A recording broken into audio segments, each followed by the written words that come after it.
Welcome to Everyday Supernatural with Matt Young. Have you ever wondered if there is more to life than the things you can see in the natural world? Have you encountered angels? Had a vision? Do you hear voices? Have you been healed miraculously or experienced the power of God? There are many examples in the Bible of spiritual events that are beyond our physical ability.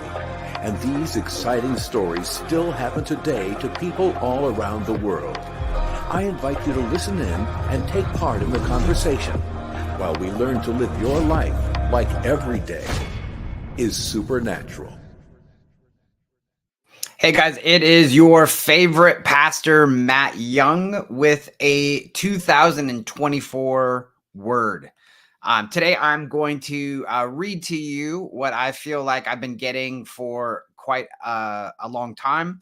I've had some friends look at it, edit it, so that I can try to be as clear and concise. If you're curious, like, how does this happen? I don't generally put a word out every year because I just don't believe in doing that. I do it if I get something. Of course, I can pray and get something.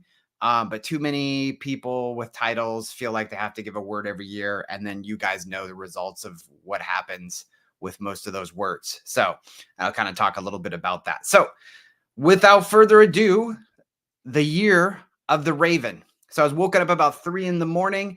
and it was just like a flood. So here's what I wrote down. Over the last 10 years, I've been seeing people waking up more and more in different ways.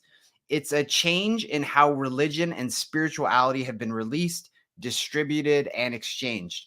Most have been secretly looking into spirituality and not telling other people. They've been looking from a Jesus-centered biblical perspective. And sadly, they haven't been able to find what they're looking for.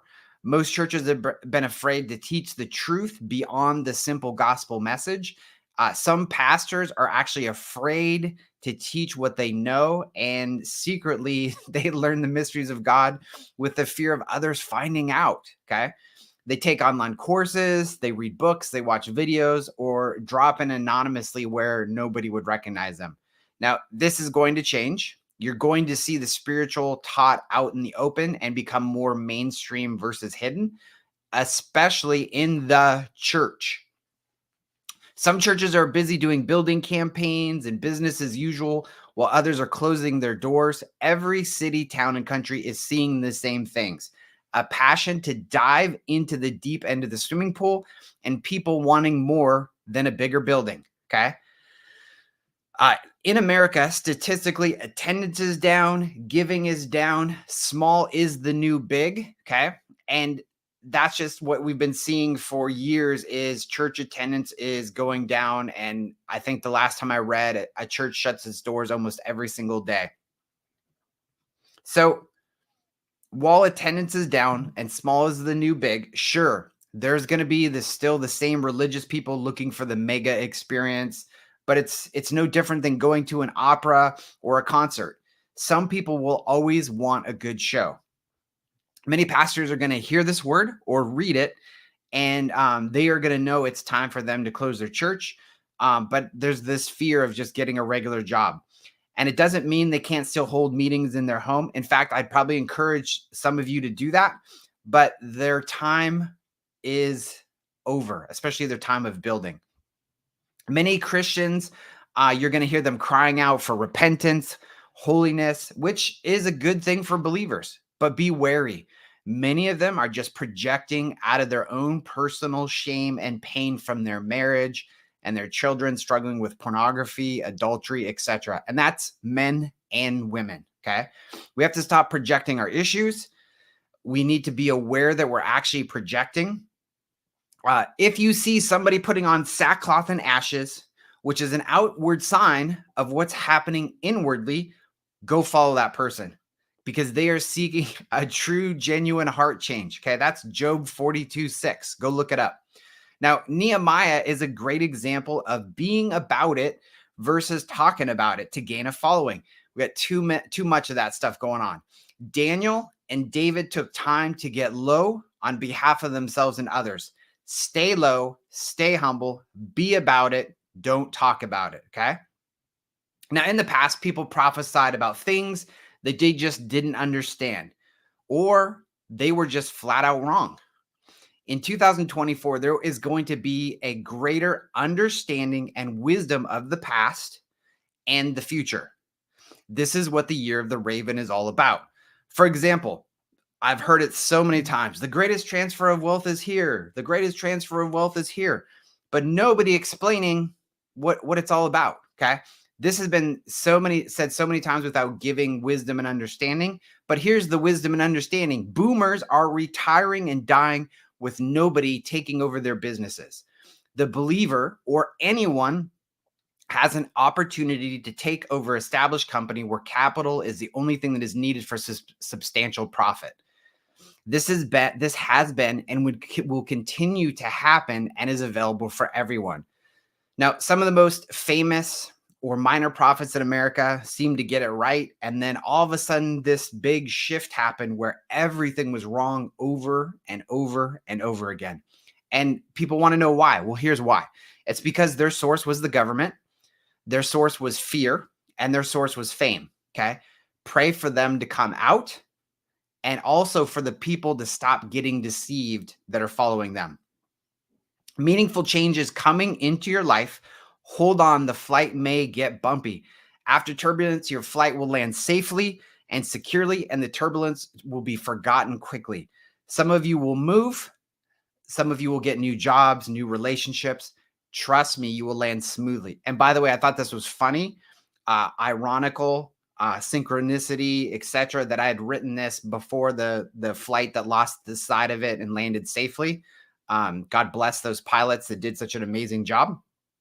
It's just a side note that I thought was funny with this word. So ravens are territorial. They are intelligent. Some never show outward aggression until it's absolutely necessary. Beyond being a symbol of death, and by the way, ravens, if you look it up online, you can find basically anything you're looking for. So I'm going to be specific. So beyond ravens being a symbol of death, they are a symbol of the wilderness. Pray and ask the Lord if you have a territorial assignment for 2024. Now, that may be your family, that may be your neighborhood, that may be a region, but ask the Lord, okay? Some of you will, and some of you will not, and that's okay. Okay, this isn't for everybody. But for some of you, this year is going to prepare you with a depth of pain, obstacles, and struggle, but you will land safely, just like that plane did, and you will be prepared for what's next, okay? Now, ultimately, the thing that you've been facing, you will overcome it. And now I want to just hit on some bullet points that I just don't have the liberty to expand on. But if we were talking one-on-one, I probably would. In the future, 20 years from now, okay, the church isn't going to exist in the brick and mortar form as you see it now. Life and longevity is already here scientifically. You can and will be able to prolong life. If you can make it another 20 years, it's going to be mainstream. Space travel has already been happening, and the soft disclosures that most have ignored will become factual and hard disclosures real. Hologram technology, it already exists. It will be the next form of communication, similar to, putting up your phone and like a hologram, conversation where like somebody, like, can you just imagine getting an emergency broadcast message from the government and there's somebody standing in your house from a hologram? Not that they can see you, but you can see them in the same way that you would watch TV on a flat screen. They'll actually be projected into your house.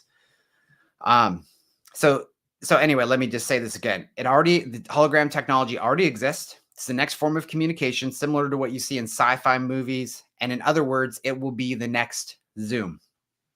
Transportation is available that most don't have access to right now. Pray it is disclosed and becomes available for the general public. When things shock you this year and you freeze from disbelief, take time, address it, step back instead of adding to any polarization. Devastating earthquakes are coming to Pakistan and Somalia. Pray this doesn't happen for the sake of the remnant. Now, always remember, this isn't like gloom and doom. These are things that people can pray. Some of you hearing this will have a heart for those countries and know like you're supposed to pray for those. And then finally, I want to conclude with this and go over 1 Kings 17, 2 through 6. Many of you would be familiar with this, but in case you haven't read it lately, let me read it to you. Then the word of the Lord came to Elijah. Leave here, turn eastward, and hide in the Kerith ravine east of the Jordan. You will drink from the brook, and I have directed the ravens to supply you with food there. So he did what the Lord had told him. He went to the Kerith ravine east of the Jordan, and he stayed there. The ravens brought him bread and meat in the morning and bread and meat in the evening, and he drank from the brook. Okay. Now, this is the section of scripture that God highlighted to me. And so I just want to give you some things to consider. The ravens were good enough to feed Elijah. They are good enough to feed you. They brought him bread and meat. So look for the ravens to bring you meat. Okay. Expect it. The name Kerith means cutting or separation. Okay. That was in, the Kerith ravine in verse, I believe it was 3. So the name Kerith means cutting or separation. Elijah was separated. He was cut off for a season. And some of you've already disappeared. This may be the time for you to change your number and completely be separate. Okay. The season you're in doesn't need to be broadcasted on social media. But keep in mind, in the story of Noah, the raven left the ark first. There aren't a lot of people who want to be the raven. However, there are a lot amongst you who have been you have friends that have been that raven, and they've paid the price with their life so that others can be successful. Now, God may be calling you to go out first and live off of whatever is out there in the same way the raven did in the story of Noah. And then, most are familiar with the dove leading the ark and bringing back an olive branch. Like, there's a lot of people like that. There's a lot of people that are just going to circle around and do the same thing. And it's not bad. It's just probably not the best thing. So you have a choice in this season to play it safe, do what everyone else is doing, or you have the path, or you have the opportunity, like the raven, to pave the way. And I just want to close and say, there is tremendous hope. There's tremendous life, and it is time to face things head on. You absolutely can do it. And so I hope this word stirs you. I hope this word resonates with you. And if it doesn't, that's okay. Flush it. Come back a year from now. And if any of this connects to you right now with what you're going through, love it if you put it in the comments. God bless you. I just pray that you have an amazing, spirit-led, raven-filled, mysterious, just amazing 2024. God bless you. And we'll see you again in 2024. That does it for this episode of Everyday Supernatural. Thanks for tuning in. To hear more episodes of Everyday Supernatural, head over to everydaysupernatural.com.